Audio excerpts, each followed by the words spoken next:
Hey everyone, welcome to the Sort of Okay show about horses with, I'm not even going to say his name, and Kyle. That other guy and Kyle. The other guy continues to stand me up like I was a ugly prom date and leave me to the show to myself. However, I'm sure you will all agree wholeheartedly that I am far, far better at this than Buck ever possibly could be. And so there we go. I can continue to insult him in his absence, and I will. Anyways, we're brought again today to you by Omega Alpha, and thanking our great new sponsor for this series for the Young Riders competition. I hope you guys are all watching and sharing because it is really important for the Young Riders to get it out there. It is a championship, and these kids deserve the shout outs and the pushes and the, I guess, critiques or criticisms that I might throw their way. Some of them might not actually want me to mention their names. Anyways, so Omega Alpha stepped up to really make this possible. It's been a long day here from cross country, but the horses were all really good, or ours were anyways. I guess the product we'll highlight today would be Chill. And Chill is a supplement you give your horses before they work to just bring the edge off, which I'd say in eventing is something that we probably need to utilize. We've used it extensively. It's very effective, and it's cost effective as well. It comes in a huge bottle, so you can really, especially in a program like ours with all the horses we have, you can do a lot with it. So anyways, that's our product spotlight today. Again, take a look at their website. Hope you guys are enjoying these. Let's get right to it. So it started today with the 1-star, but I'm going to start with 2-star because that's the list I have up on my phone. I actually had the list with me, but I forgot it in the car, and I really wanted to get this episode out. So the 2-star, it was a bit of a mix-up today on the scoreboard. The CIC was only a CIC, so it was 6.5 minutes, which I said to my kids I thought was going to make the time a little bit tight to make because you're jumping a lot more in a shorter period of time. You don't have the gallops to make it up, and it did. The times did really change the competition. So we had Elena Hengel on 2 horses in first and second after dressage, and it was really impressive. And like I said, I did watching her ride over the years, I thought she was I think she's a very good rider. She just didn't really have it today, unfortunately. The one horse had a couple of stops. It's a newer horse to her. Unfortunately, it was on the team that was combined with Area 3, which, obviously as a team score doesn't help. The individual, I would have had my money on her making the time on Zip and carrying the lead into the show jumping and probably having a rail or two and still winning. But she didn't. She ended up with time penalties. I would say, she had almost 10 time penalties. And at a championship, I think you have to come with the idea that you're here to compete. And obviously she did all the prep on the flat, but you can't forget the rest of the competition. And it is a horse trial, essentially, on paper. I'll bet you that she's done a ton of horse trials with this horse and made time. And I find it a little bit unusual that she would pick up that many time penalties. And there is that, a little bit through that competition. The time was, influential, but it was doable as well. White Indian and Claire Kergel ended up leading on a 49 now because she made time. She got the time by 10 seconds, I think. Shelby Brose, who's a student of mine from Canada, lives with us down in Florida. Well, not with us, but at our farm down in Florida. On Crimson made the time, and this girl's only done the intermediates now since last November, I guess. She produced her other intermediate horse. This one she's been getting with, and I think this is the first time she's made time. But again, the whole prep for us wasn't to make time at the horse trials. It was to come here and put that out there and make that time. So I and I'm not exactly subtle, I know, and I strongly suggested that she rode well and quickly and jumped the fences first, but put the time up there. So she's in second now, moving up from 5th. Then Elena Hengel on Zip with a 52. Now this said, in the end, show jumping is going to be the difference. The top 3 are less than a rail apart. Then there's I think there's another rail to Zoe Crawford, who's on the Area 3 team. She had quite a good round. Picked up some time penalties. The mare was a little bit full of herself. Anybody saw it in the warm-up, like I had a few people say, I was just really interested to watch that one go cross country because it was so unruly in the warm-up. But she did a great job managing it. Just took a little bit longer to get its neck out and get it sort of galloping comfortably and not pulling, to run to the fence. That one's a very good jumper in show jumping. So I, would expect her to be able to finish on that score, which might be good enough to get her up on the podium. And who knows? It's hard to ever predict, young riders, how this is going to end up. These horses aren't going to be that tired tomorrow. Footing was good. They did a great job with the footing. The course was short, but they had to, they had to step along a little bit. So this is going to be the horse that could step along and then still really come up off the ground tomorrow. Woods did a great job on the Chestnut horse. I mean, that's a Kentucky rider. He's he looks really good on a horse. He looks like sort of that image of what an event rider should look like. He's the right height, the right build, and everything. He looks fit. And watching him go, he was very smooth in the parts I saw. I mean, it's a little chaotic for me to watch because I'm in the warm up a lot, but it looked quite class. Like I said, it looked a little difficult on the flat the other day. Looked like he managed a pretty good test on it, but I can't say I was surprised to see that he made the time. He just kind of really wants it, and with making the time, from what I saw, he also rode very well. Then Alyssa Phillips on Bliss 3, she had some time penalties, and so she moved down a little bit from third. But I think that, to be fair to her, she probably was coming in. I know she was coming in with a little bit of working through some stuff on the front end of it. Horse looked good, and it's a very special horse. There'll be lots of wins in the future for that one.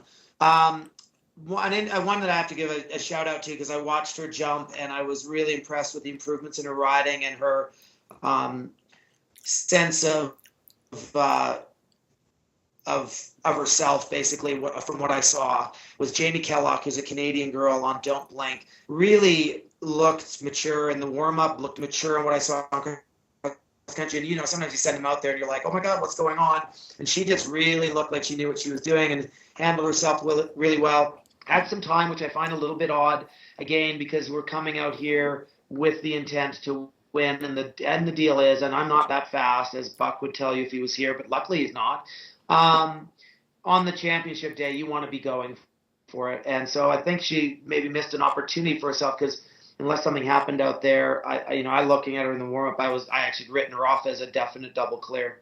So, but I had to give her a shout out because it really was, she looked really ready for this. In the 1-star, it was an interesting day, and it was funny because we watched the first, I don't know how far into the division, jumping around very well, making a good effort of it. In the 2-star, there was some jump trouble, but the 1-star would look like it was going to sort of midway through. It was like, the problem here is that everybody believes that it's going well, the course is easy, the time's easy to make, and they start falling asleep. And then you have a rash of problems at the end of the competition when you shouldn't. And that pretty much played out. I didn't know that it was going to go quite that way, but we lost a lot of good horses to a run out or two, which shouldn't have really happened. The course didn't change. The riding should have improved as the day went on, not gotten worse. And I think as a competitor, you see it at Rolex, you see it everywhere. It's not like, oh my God, that's just young riders. This is something, though, that you have to kind of get with. You've got to learn from these experiences and take them on to how am I going to compete if I get put on an international team. It doesn't matter how easy that fence is. Every fence has a stop. Every fence has a fall. Every time you go to a jump, you must be prepared to jump it and jump it as well as possible, not just go flying down to it cavalier. In the 1-star, and I just have to, because it was, again, really satisfying and it's pretty awesome. But there's a lot of teams in the 1-star, and Area 3 jumped 4 double clear rounds. It's the only team to have done that, and it's worth mentioning. If it was another area, it's worth mentioning. And so I do coach them, but it was a very that's what I like to see. The dressage is really important. The show jumping is really important. They have to be safe and clear on cross country. You've got to be able to bring that, because that's how you're going to build them to get to Rolex. You're not going to get to Rolex just off your jumping round or your dressage. So we lost a couple at the top of the leaderboard to mistakes. So we've got a big switch around, maybe not a huge one. Second place or fourth place, so I moved up to first, which is Anik NAJYRC. I'm sorry again, I'm butchering your name, but you mocked me as I left the compound about being old, so I'm going to butcher your name again. And Effie Akari. The horse looked quite good. He galloped very well. He had a very big stride. It isn't the horse I thought that it was the other day when I was talking about him. This horse had done some prelim over in Germany before she got it. But she's done, she rode very well. And on a championship day, she rode a championship ride to try and take first. And she managed to because some of the others didn't. Lee Camilo, it's been out in the sun all day. My eyes are just like bloodshot and having difficulty reading. On Karoon VE on a 45, so she jumped a double clear. Carmen Holmes Smith on Spartacus jumped clear, and this kid was pretty clever because she was in third, and she looks like she's quite young. I think she's the younger sister of the two Holmes Smith girls. She, like I said the other day, with Nick being her father, should be savvy on cross country, and she managed to just get, I think, 3 seconds under the time, and she was in a three-way tie for third, which put her into the lead of that group. So now she's tied for third. She was tied for seventh before. So that's pretty hard to do because I'm always nervous when I do that. I usually end up a second or two over the time and lose the tie and usually a placing or two. So the next one, Haley Curry on Resolute Protector from Area 3. That's one of my kids. She was on a 45. She's one of Area 3's kids, obviously. She jumped a very good round and did just as I asked her. I told her to make sure she was close to the time, but not to risk more than being sort of 5 seconds close to the time, and it would have given up the spot anyways. She rode right to orders. Gotta love that because as a coach, you want to be able to tell them what to do, and she's now also tied for third, but the tie would be broken on time at the moment. Then Evil Munchkin once again did his job. She was super fast on cross country, probably a little too much, but that horse just doesn't care and he jumps for fun. So it's nice to see him out there having a good time. And I'll tell you what, that horse, and he's not even on their team. He's an individual. That horse is an absolute show jumping fool. The trick will be to stay on top of him when she's show jumping, not fall off. Cornelia Dorr on Sir Patico is gone up to, where are we at now? We're at tied now. We're at 6th place, so we've covered the top 6. Had a good round. I only saw a little bit in the warm because I was quite busy with ours. And then so there's obviously the leaders. The thing is there's always a lot of things that go on that maybe keep you off the leaderboard. Toshka Holmes Smith had a trip at the water and got tossed forward. Horse went down its knees. She didn't fall off, but she ended up with 2 time penalties because of it. I was talking to her and her mother afterwards, and the kid seemed very exactly the sort of mindset you want to have for cross country. She was like, it happened. I wasn't able to get back in the saddle quick enough. Ended up with a couple of seconds over the time. No emotion, no bother, just did it. And I think these 2 kids are going to be a bit of a threat if they keep riding, which is going to be nice for Canada. And I did get to see the younger sister's horse go, and it looks like it's going to be a really good horse. So, we lost a lot of horses at the top of the board. I'll just Emma Johnson, that horse is a very nice horse, and it had a couple of run-outs. She had a fall. Again, the thing is that you have to be able to show up on the big day. I was pretty impressed with how that horse looks and everything, and you don't want to let opportunities slip past you. You want to focus on the horse trials to get yourself prepared for these championships. She had a bit of a hard day. One run out is one thing, but when you have a couple and then a fall, you kind of have to really look at yourself and go, where am I lacking? But if you do that, you get somewhere. The kids and the riders that can't be introspective, then there's no place in the sport for that long term. So hopefully she does the right things because she's a Canadian rider. She's a beautiful rider. I'd love to see her, really feature in the future. I could make a little part of the show for that, feature in the future. And it sort of sucks. I had kind of really hoped watching her go that she was going to have a good round. Anyways, I don't have the other lists of the ones that we kind of lost back there, so I'm sorry to, I'm not trying to pick on you, Emma. It's just you had caught my eye earlier, and it was one I remembered, so I was a little disappointed for you. So that's the, there we go for the individual placings. Please, again, I know, look, you guys are all young, and I'm not trying to be hard on you if I mention you or don't mention you or whatever, but I will promise to butcher your name certainly through the rest of the shows. So then in the team, and that's what really matters at these, for the program, for the areas, it's about that team competition.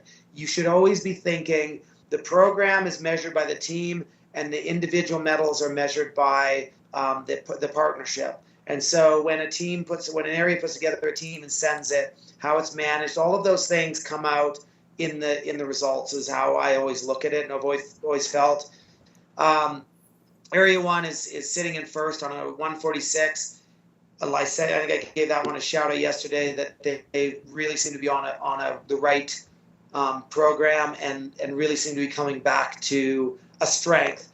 And so my only advice to that area would be keep working with that. Don't be thinking that this is the pinnacle, because there's still the 2-star later to come to in a couple of years with these kids and riders, and so really make sure you work the strengths of your program and make small tweaks to continue to improve through the rest of it as well, because we can never stay static. Area 3 is in second, so they jumped the 4 double clears on a 152, and at this point in the 1-star, I always say it's a real pressure situation the kids have never been in before when they go into that into that ring tomorrow. So it's great they jumped around. The kids I'm coaching did a fantastic job. All of them stepped up. We do have a real, some of ours are quite close together in there, so it's going to be an interesting managerial situation in the warm-up. But I've got a plan that I think was going to take care of some of that. And hopefully they carry on to that, and get another medal, because I do love medals. And if with any luck, we'll move up one, but I shouldn't say that because this is supposed to be an unbiased show, right? Sure. Ontario and Alberta, they're on a 169, and they had a little bit of they lost one of their better horses, which is too bad. But they did have a very good go for the majority of them, and I think that again you can build and look at those kids and think there's going to be some good 2-star kids there in a couple of years, and I would say that is fantastic for Canada, and as long as they stick with programs that can get them there, they should be winning at the 2-star level. In the CIC 2-star, we've got area 5 and 9. I think I misquoted that the other day because these Roman numerals are very confusing to us Canadians. They're on a 183 leading. Area 6 and 8 are on 188, so you're talking nothing between them. And then Ontario, Alberta is on a 208. So they are, a little further back, but it does look like those horses are pretty good jumpers. So it's going to be, again, you can't predict very much with that. Anyways, couple things to note there. The course was great. The kids rode really well. I think we're seeing a real quality change in the riding. I am a big proponent on effective before pretty, but I saw a combination of that today where kids were riding really well and still looking the part. And you want to make sure you simulate that the horse understands what you want it to do. You want them to see the exercise clearly, and you want a rider that can make that change to adjust it to keep everything upright, safe, and clean. And then you really want to see these kids through these next couple of years. There's lots of top riders that went to team competitions and won medals that were terrible young riders, horrible young riders, but they kept their eye on where they want to go to. And I will say at this level, sometimes failure is almost better than success for long-term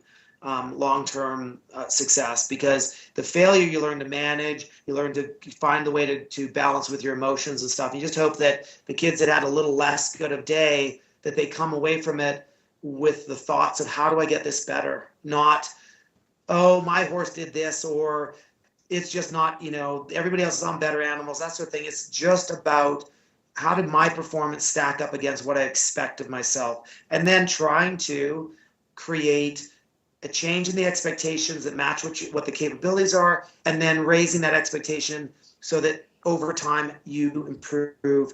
Instead of, I want it all to happen on one weekend, you get there so that when you arrive at the championship, you can actually have your best sort of weekend ever.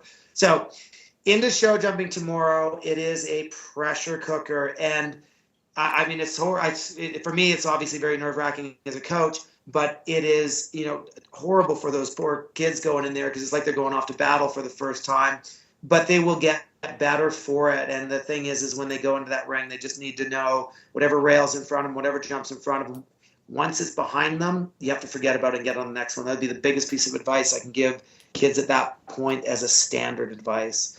Anyways, thanks for tuning in. I hope you enjoyed it. With the early mornings and late nights are absolutely killing me.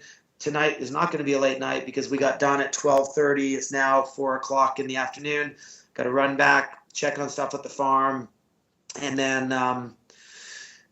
looking forward to a full night of sleep to get up at like 5 in the morning to go to the farm because, of course, it's the FEI and you wouldn't want to jog horses, I don't know, like 10 o'clock. You'd want to get them jogging at 8 because I don't think anybody in the FEI makes the rules knows what you actually do to get a horse to a jog. If they would let us show up unbraided with crap stains all over them in our pajamas, 8 o'clock jog would be just fine. But there's a lot of stuff that goes in there, and I think that they forget about it, and then I think they get into those positions, and they almost want to torture us for still participating in the sport. That's how I take it anyway. So, yay FEI, and thanks for tuning in.